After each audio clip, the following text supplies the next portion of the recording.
Hey YouTube, Warbles on a lot here. I thought I might show you this little bit of a road to recovery recently provided for us by the Australian federal government.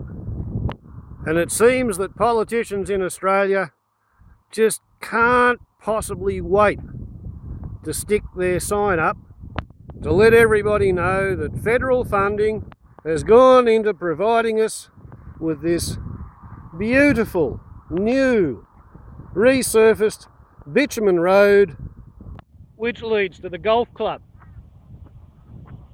And they've been so keen for the federal government to take credit for it, they haven't even waited for the bitumen to cure.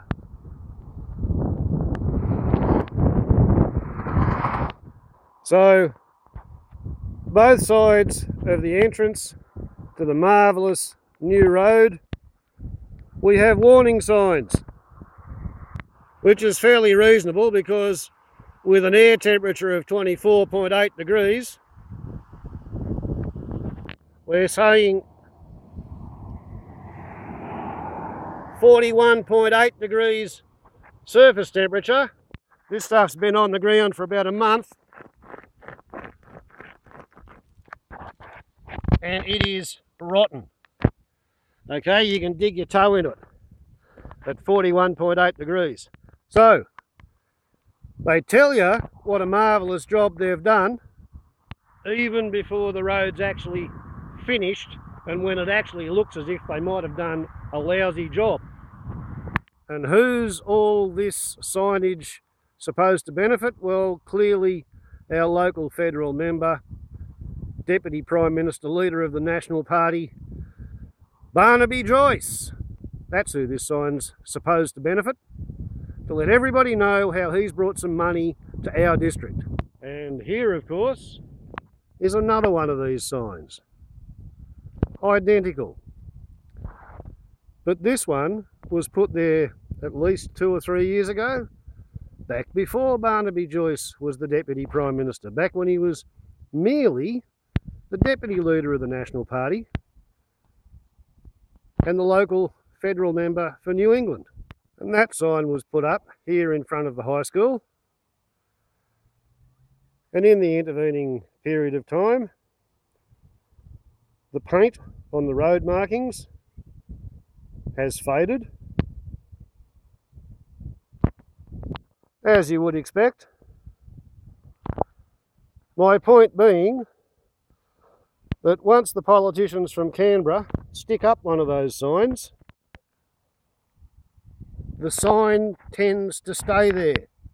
It becomes a permanent fixture, at least until the very next time the road is repaired in a major way with Commonwealth funding, and then they'll probably stick up a whole new sign because it'll be a different politician by that time.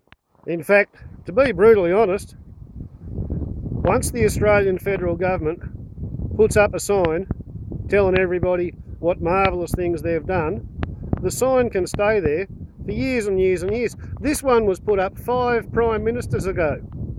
This went up there during Kevin Rudd's first Prime Ministership.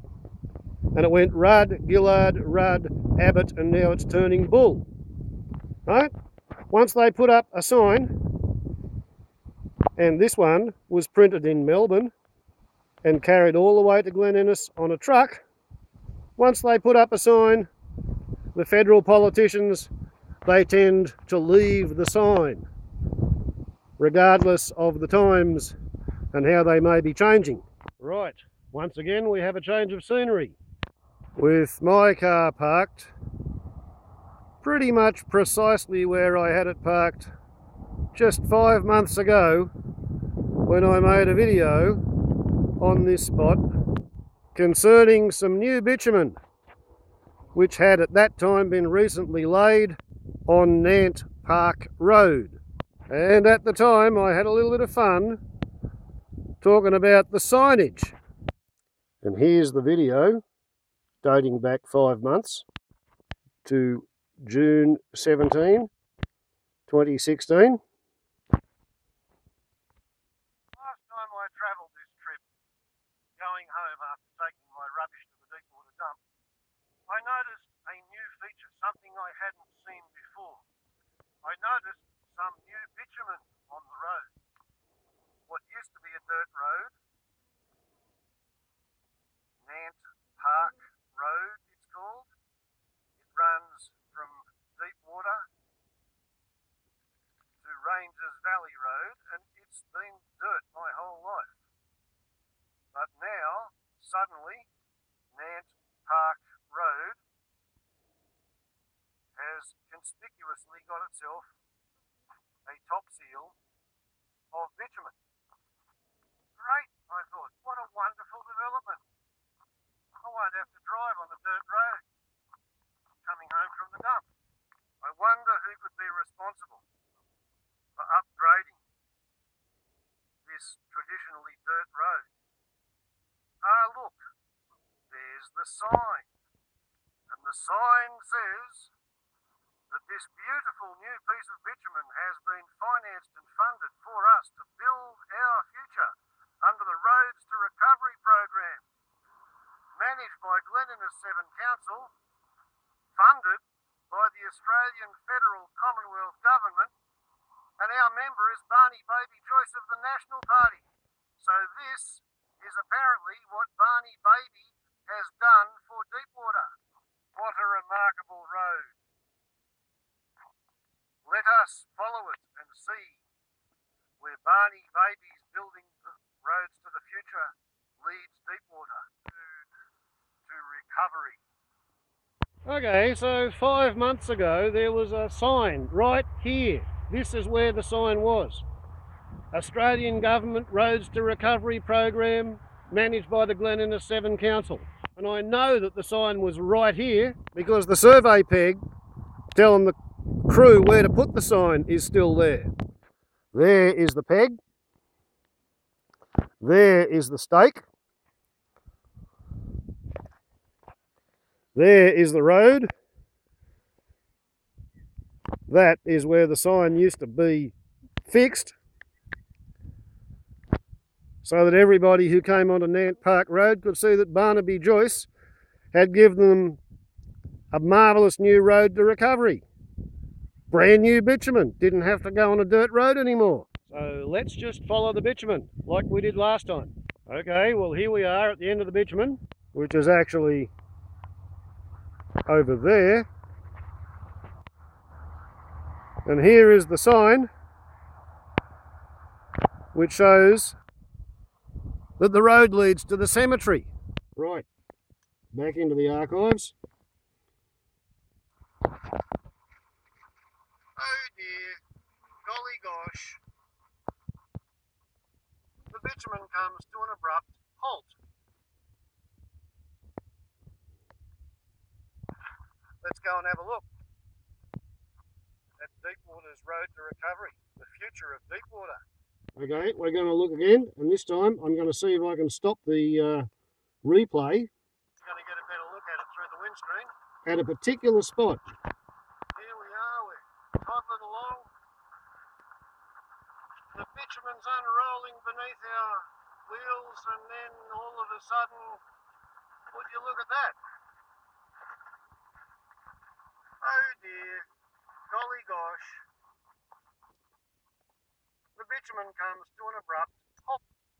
Okay, there it is. You can see on the right hand side of where the dirt road starts, that is the rear side of a Barnaby Joyce Roads to Recovery sign facing people entering the new road to recovery from this end. So, people who were headed north would have come along this last little bit of dirt, and around about here they would have had a Roads to Recovery sign advertising Barnaby Joyce's contribution to the community, opposite the warning gravel road surface conditions change often, drive carefully sign, which has survived the fold up of the Barnaby sign. Righto. So what does all this tell us? Well, it tells me that politicians like to put their name up all over the place, let everybody know when they've brought any money at all to the district. Barnaby Joyce is my Member of Parliament. He's put up signs before the bitumen's finished drying, even though the bitumen probably won't dry because if it's melting at 41 degrees, it won't be much good at 60 degrees. So there's something going wrong with the bitumen in this area, but that's a different topic entirely. It just keeps raising its head with the bubbles on the road.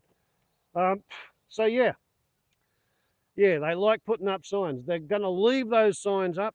They're going to leave up, like Barnaby Joyce has left up a road to recovery sign that was put there when Tony Windsor was actually the Member of Parliament. He's left up signs that were there when Kevin Rudd was the Prime Minister, because it shows the local community that the federal government is pumping money into the community. And that translates as good publicity for the standing member or the sitting member, and that translates as yahoo yippee to Barnaby. So why has Barnaby Joyce pulled down a sign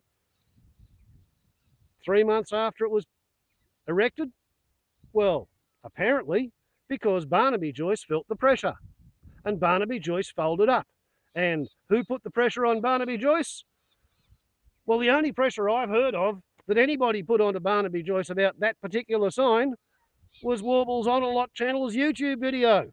So if I can make Barnaby Joyce cave in under pressure and fold up and pull his signs down, because a road to recovery that leads from Deepwater to the cemetery isn't much of a bloody recovery road, then is it any wonder that he's been folding over every couple of days on his backpacker tax issues?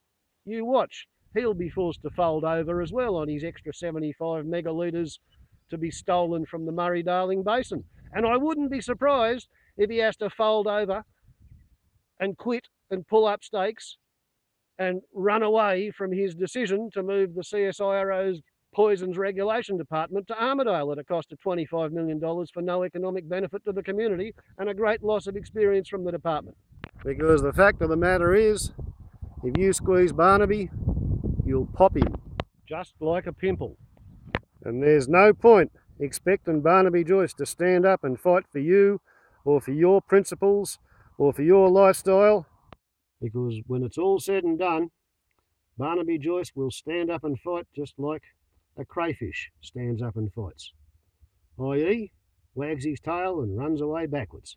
Barnaby Joyce, my local Member of Parliament, leader of the Australian National Party, Australia's Deputy Prime Minister, the politician who folds up under pressure.